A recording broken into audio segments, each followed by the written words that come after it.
আসসালামু আলাইকুম। আশা করি ভালো আছেন। আজ আপনাদের সাথে যে ছবিটি নিয়ে আলোচনা করব, ছবিটির নাম আব্দুল্লাহ। এটি বাংলাদেশ প্রতিদিনে পান্থ আফজল সাহেব লিখেছেন। তো আব্দুল্লাহ হলো বাংলাদেশের একটি চলচ্চিত্রের নাম, যে ছবিটি মুক্তি পেয়েছে 1997 সালে। মাত্র 20 লাখ টাকা দিয়ে ছবিটি নির্মাণ করা হয়েছিল এবং নির্মাণ করেছিলেন বাংলাদেশের শ্রেষ্ঠ ব্যবসায়িক সাফল্যের ছবি যিনি উপহার দিয়েছেন তোজাম্মেল হক বকুল ভাই। আর প্রডিউসার ছিলেন বীর মুক্তিযোদ্ধা, অনেক ছবির প্রযোজক, ঢাকার মুক্তি সিনেমা হলের মালিক আমাদের নাদির খান ভাই। তো এই আব্দুল্লাহ নিয়ে যে কথাগুলো বলবো সেটা হলো, দিলদার ভাইয়ের নাম ছিল মোহাম্মদ দেলোয়ার হোসেন। তিনি একসময় ঢাকায় চলচ্চিত্রে এসে হয়ে যান দিলদার। ঢালিউডে কমেডিয়ান হিসাবে তিনি ছিলেন অপ্রতিদ্বন্দ্বী। কমেডি শব্দের প্রতি শব্দ হয়ে উঠেছিলেন তিনি। 4 দশকের সময়ে কম সময়ে দিলদার দেখা দিয়েছেন 500 বেশি সিনেমায়। মানে উনি ওনার লাইফে 500 সিনেমায় অভিনয় করেছেন। একবার একটি মজার ঘটনা ঘটেছে। মালেক আফসারি সাহেবের শুটিং হচ্ছিল উত্তরা। তখন নায়ক নায়িকার কে চারিদিকে দর্শকরা ধরেছে অটোগ্রাফের জন্য। এমন সময় গাড়ি নিয়ে দিলদার সাহেব প্রবেশ করেন। যেই দিলদার ভাইয়ের গাড়ি এসেছে তখনই নায়ক নায়িকার কাছ থেকে সব লোক চলে গেছে দিলদার ভাইয়ের কাছে।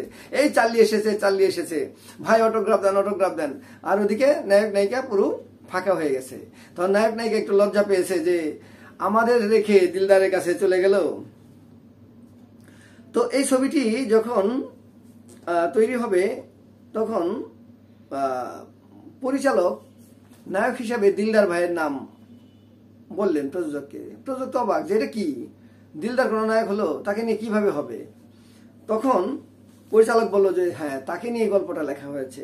ঠিক আছে, নাদির সাহেব রাজি হয়ে গেলেন। ওখানে এখন নায়িকা কি হবে?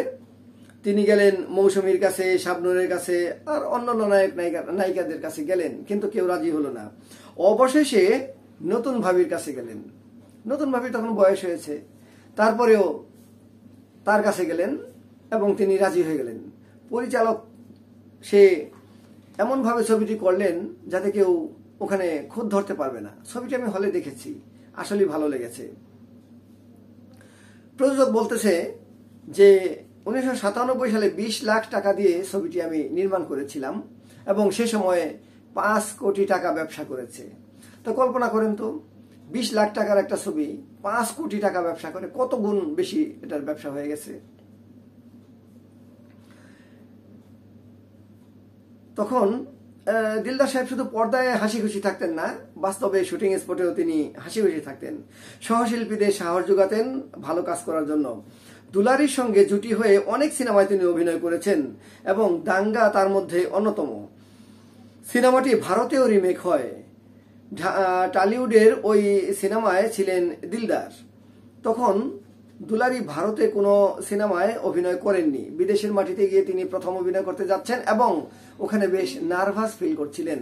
দিলদার তখন তাকে অনেক সাহস দেয় যে আরে না, দেশে মনে করো তুমি দেশে আছো, দেশের ছবি যেমন বিদেশের ছবি তেমন, তুমি তোমার মতো কাজ করে যাও। তো দিলদার ভাই এখানে লিখেছেন যে শুটিং এর ফাঁকে ফাঁকে অনেক সময় যখন গ্যাপ পেতেন নিউ মার্কেট ঘুরতে যেতেন দুলারি ভাবিকে নিয়ে। তো অনেক দর্শক তাদের চিনতেন। তো দর্শক জিজ্ঞেস করতো যে এই মহিলা আপনার কি হয়? তখন সে বলে দিত স্ত্রী হয়। দুলারি আপা বলতো কি বললো এটা তুমি? বললো ওরা তো মজা পাচ্ছে। মানে দর্শককে ওখানেও তিনি মজা দিয়েছেন। শুধু ক্যামেরা নয়, পর্দার বাইরেও সবাইকে আনন্দ দিতে পছন্দ করতেন তিনি। সিনেমায় ব্যস্ত থাকলেও পরিবারের প্রতি ছিল দায়িত্বশীল দিলদার। পরিবারকে যথেষ্ট সময় দিতেন। কখনোই রাত 10টার পরে শুটিং সেটে থাকতেন না, অর্থাৎ 10টার পরে তিনি শুটিং করতেন না। 10টার পরে সাথে সাথে ফিরে যেতেন বাড়িতে। পরিবারের অর্থনৈতিক দিকটাও সবসময় মাথায় রাখতেন। ভবিষ্যতের কথা চিন্তা করে জীবদ্দশায় তিনি ঢাকা শহরে 2টি বাড়ি করেছেন, যার ভাড়া দিয়ে তার স্ত্রী রোকেয়া বেগম চলে। রোকেয়া বেগম এই টাকা থেকে অনেক গরিব দুঃখীকেও সাহায্য সহযোগিতা করেন এবং তার দুটি মাত্র মেয়ে, এক বড়টা মাসুমা আক্তার এবং ছোটটা জিনিয়া আফরোজ, দুজনেই প্রতিষ্ঠিত। তারাও খেয়াল রাখেন মায়ের। এবং একটি মেয়ে দাঁতের ডাক্তার, তিনি গুলশান বসেন, বেশ নাম করা ডাক্তার। তো দিলদার ভাইয়ের কথা বলে তো শেষ করা যাবে না। আপনারা সবাই তার ছবি দেখেছেন, তার কাণ্ড কারখানা দেখে হেসেছেন এবং এই ছবিতে অনেকে কেঁদেছে। তো আমি তার সাথে একটা ছবিতে সহকারী পরিচালক ছিলাম, হারুনুজ্জামান ভাই পরিচালিত অন্যায়ের প্রতিশোধ ছবিতে আমি ছিলাম চিফ অ্যাসিস্ট্যান্ট, ওখানে দিলদার ভাই ছিলেন অভিনেতা। তো সেই থেকে ভালো একটা সখ্যতা গড়ে ওঠে এবং দিলদার ভাই সবসময় হাসি খুশি থাকতেন, আসলে আমাদেরকে হাসিয়ে রাখতেন। তো আজ দিলদার ভাই আমাদের মাঝে নেই, রয়ে গেছে তার স্মৃতি, তার কথা মানুষ আজও মনে রাখে, ভুলে নাই, গল্প করে তাকে নিয়ে। তো তার আত্মার মাগফিরাত কামনা করছি, মহান আল্লাহ পাক যেন তাকে জান্নাত দান করেন। আসসালামু আলাইকুম।